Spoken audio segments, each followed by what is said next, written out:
Hi guys, welcome back to my channel. कैसे हो आप सभी लोग? I hope you all are doing well.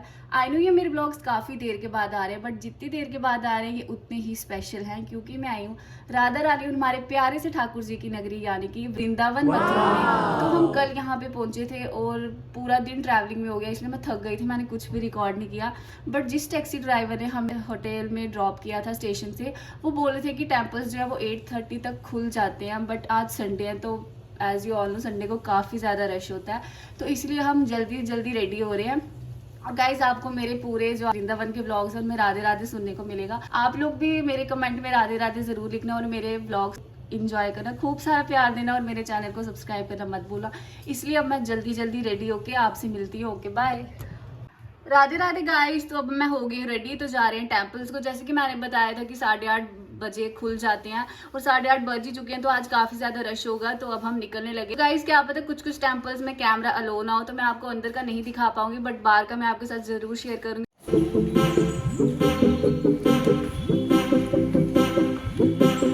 तो गाइज ये था हमारा होटल जहाँ पे हमने स्टे किया था। ये काफ़ी बड़ा था, इसमें 400 रूम्स थे, एक डाइनिंग हॉल था जिसमें बफे था और एक कैफ़े भी था।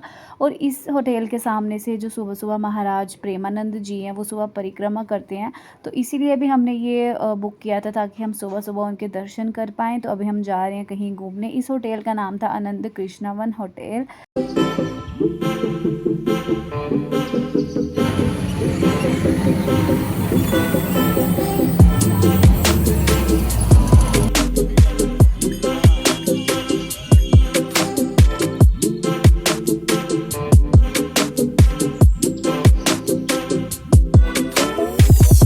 के बाहर से ले लिया रिक्शा। हम जा रहे हैं कृष्ण जी की जन्मभूमि मथुरा में। ये रहा मेरा नेफ्यू जो वहाँ के रिक्शा की राइड को काफ़ी ज़्यादा एंजॉय कर रहा था।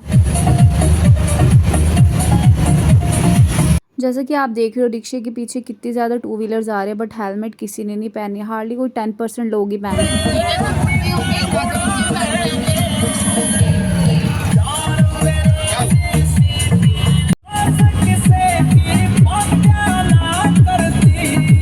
अब हम पहुंच गए कृष्णा जी की देवभूमि में। तो यहाँ पहुँचने में लग गए हमें 25 मिनट्स हमारे रूम से, क्योंकि रास्ते में ट्रैफिक भी बहुत था और दूर भी ये था। और ये जो गेट दिख रही है वहाँ का मेन एंट्रेंस। तो यहाँ से जब हम अंदर गए, इसके सामने ही था एक कुंड जिसमें पानी था, और आई थिंक यहाँ पे लाइट शो भी होता है, क्योंकि इसके अंदर काफ़ी ज़्यादा लाइट्स वगैरह लगी हुई थी। वो रात में होता होगा क्योंकि दिन में तो लाइट्स दिखेंगी नहीं। तो ये अब हम चले गए अंदर, और ये रहा वहाँ का मार्केट जिसमें छोटी छोटी शॉप्स वगैरह थी, अभी खुल ही रही थी क्योंकि सुबह का टाइम था।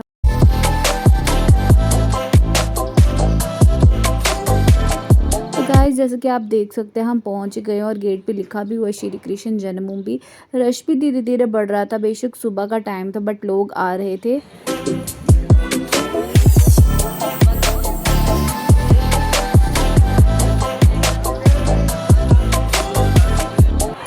हम अंदर जो जन्मभूमि के दर्शन करके आए, तो बाहर आके हमें दिख गया ये क्लासिक रेस्टोरेंट। तो हमने सोचा क्यों ना अंदर जाके कुछ खा ले, क्योंकि सुबह से कुछ भी नहीं खाया था और भूख भी काफ़ी ज़्यादा लगी थी। और ये रहा रेस्टोरेंट का इंटीरियर।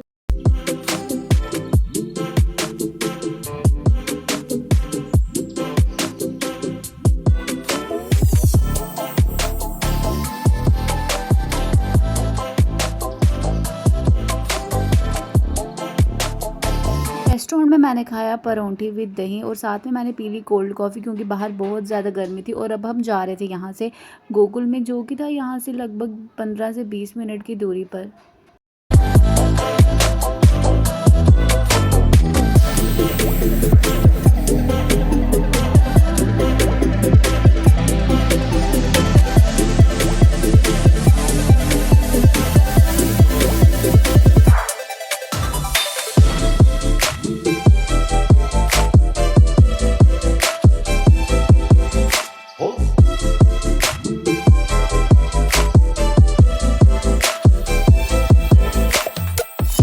तो गाइस हम पहुंच गए थे यमुना नदी पे। तो रिक्शा वाले भैया ने हमें बताया था कि इसी नदी के किनारे किनारे पे जो नंद बाबा थे उन्होंने कृष्ण जी को अपने सर के ऊपर बिठाकर वहां पे गोकुल में ले गए थे।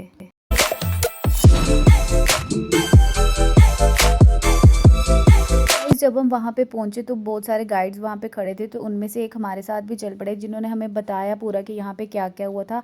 आगे आप भी सुन लेना कि वो क्या क्या बोल रहे हैं। पीछे यात्रा शुरू होता है और यहीं आके समापन होती है। ये मनोकामना के वस्त्र हैं, मंदिर से मिलते, कोई भी मनोकामना होती है यहाँ बांध के जाते 11 महीने के अंदर पूरा होती है। बोलो लड्डू गोपाल की, ताली बजा लो, राधे राधे। गाइस वो यहाँ पे बार बार हमें हंसने के लिए बोल रहे थे, क्योंकि पुरानी कथा के अनुसार वो कहते हैं कि जो यहाँ पे आके रोया उसने अपना सब कुछ खोया, जो यहाँ पे आके हंसा उसका घर जाकर बसा।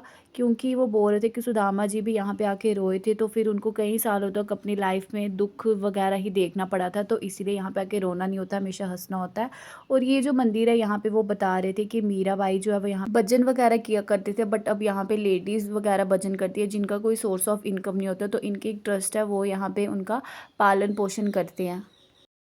ये शंकर भगवान, जैसे आप आए ना दर्शन करने के लिए, ऐसे ही यहाँ सबसे पहले शंकर भगवान आए दर्शन करने के लिए। यशोदा माता ने दर्शन नहीं कराया तो उनको वापिस भेज दिया, तो इन्होंने यहाँ बैठ के 3 रात 3 दिन तपस्या किया, तो इनका नाम पड़ा दर्शनेश्वर महादेव। कभी दर्शन करने आए ना तो दर्शनेश्वर महादेव। बोलो शंकर भगवान की असलो आहा।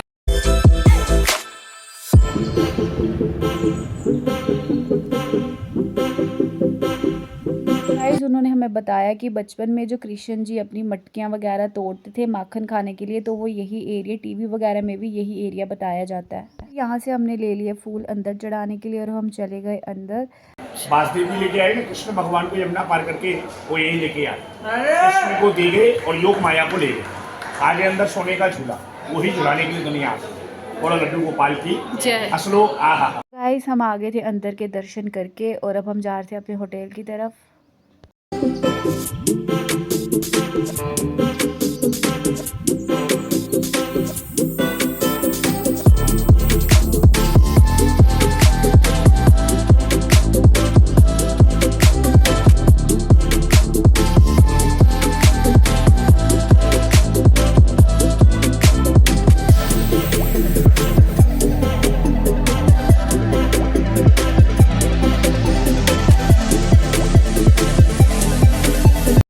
आगे अपने होटल में वापस, क्योंकि सारे टेम्पल्स बंद हो चुके थे, तो हमने सोचा कि हम थोड़ा सा रेस्ट करने के बाद फिर हम जाएंगे फिर से बाकी के जो टेम्पल्स हमारे रह गए हैं, लाइक प्रेम मंदिर, इस्कॉन, तो मैं आपसे वहाँ पे मिलती हूँ। पहले हमने करवाया रूम क्लीन, फिर की रेस्ट।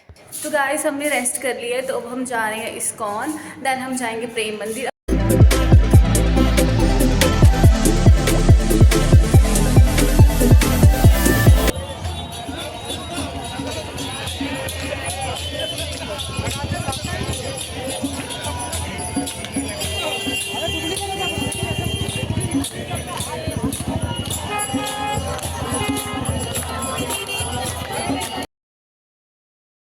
तो गाइस फाइनली हम पहुंच गए थे इस्कॉन। जहाँ पे हमने स्टे किया था उसके ये वॉकिंग डिस्टेंस पे ही था। यहाँ पे भी काफ़ी ज़्यादा रश था, शाम का टाइम था, काफ़ी लोग आ रहे थे, बट यहाँ पे मज़ा भी काफ़ी आया, एकदम दिल को सुकून सा मिला। और इसी मंदिर के अंदर काफ़ी ज़्यादा शॉप्स वगैरह भी थी, जहाँ पे आप भगवान जी से रिलेटेड बुक्स वगैरह ख़रीद सकते हो।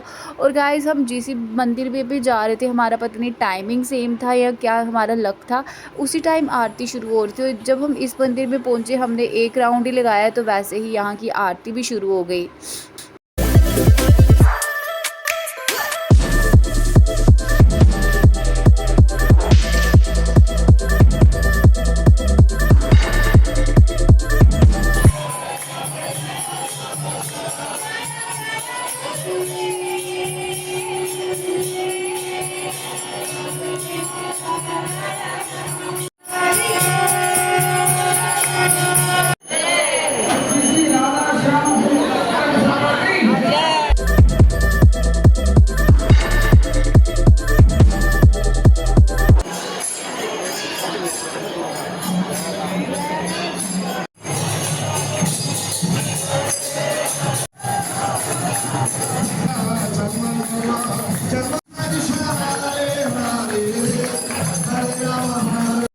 तो गाइस इस्कॉन में हमें काफ़ी ज़्यादा टाइम हो गया था, मानो कि वहाँ से आने का बिल्कुल भी मन नहीं करा, इसलिए प्रेम मंदिर नहीं गए, वहाँ पर सुबह जाएंगे तो हम आगे डिनर करने यहाँ ब्रिजवासी रेस्टोरेंट में, जो कि था इस्कॉन से 15 टू 20 मिनट्स की दूरी पर वाया रिक्शा। बट यहाँ पे ग्राउंड फ्लोर में तो जैसे कि आप देख सकते हो बिल्कुल भी स्पेस नहीं, और यहाँ पे सेल्फ सर्विस भी थी, इसीलिए मैं चली गई फर्स्ट फ्लोर पे डिनर करने के लिए। और यहाँ की एम्बियंस काफ़ी ज़्यादा पॉजिटिव वाइब दे रहा था। फिर हमने ऑर्डर की एक थाली जिसमें थी राइस, पापड़, सैलेड, दाल, मटर पनीर, मिक्स वेज एंड दही भी था, और डेजर्ट में था रसगुल्ला। और ये काफ़ी फुलफिलिंग सी प्लेट थी, मेरे से तो खाई भी नहीं गई पूरी। साथ में उसके थे नान। फिर हमने की पेट पूजा और चले गए रूम में। गाइस अब हम आ गए इस्कॉन टेम्पल से होके, हम बांके बिहारी मंदिर नहीं गए क्योंकि इस्कॉन में काफ़ी ज़्यादा हमें टाइम हो गया था। फिर हमने डिनर वगैरह किया, तो अब हम चेंज करके सोने लगे। तो मैं आपसे मिलती हूँ कल। तो मेरे चैनल को सब्सक्राइब करना मत भूलना। Thanks for watching.